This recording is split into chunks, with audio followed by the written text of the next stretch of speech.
राजमहल और अंजनी एक अनकही प्रेम कहानी। बहुत समय पहले की बात है। हिमालय की तलहटी में बसा एक राज्य था, अंबरपुर।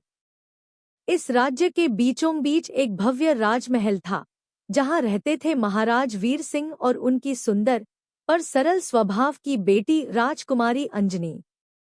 अंजनी बचपन से ही बाकी राजकुमारियों से अलग थी।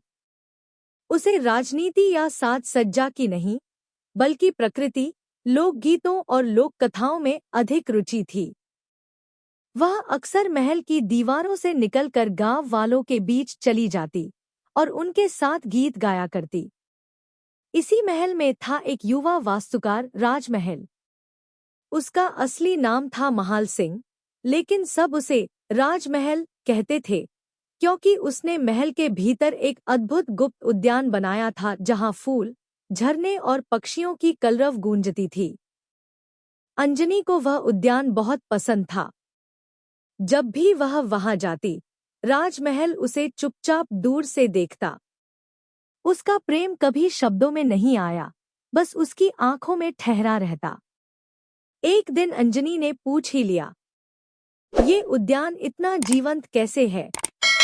राजमहल ने मुस्कुराते हुए कहा, क्योंकि इसमें किसी को पाने की नहीं, बस उसकी परछाई में जीने की भावना है। अंजनी समझ गई वह उसके लिए कुछ खास है। धीरे धीरे, बिना कहे, उनके बीच प्रेम की एक मूक भाषा बन गई। वे 7 घंटों बैठते, फूलों की भाषा समझते, बारिश में भीगते और सपने बुनते। पर नियति को यह मंजूर न था।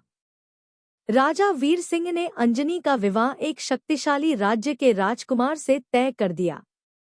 अंजनी ने विरोध नहीं किया, क्योंकि वह जानती थी कि उसका प्रेम त्याग का नाम है, स्वार्थ का नहीं। विदाई के दिन वह फिर से गुप्त उद्यान में गई।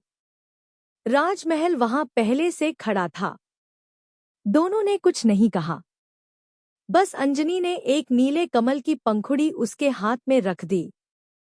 ये तुम्हारे लिए, मेरे सबसे सुंदर ख्वाब की निशानी। अंजनी चली गई। राजमहल उसी कमल के नीचे बैठ गया। उसने कभी विवाह नहीं किया और उस उद्यान को ताउम्र जिंदा रखा, क्योंकि वह जानता था कि जहां प्रेम होता है, वहां इंतजार का कोई वजन नहीं होता।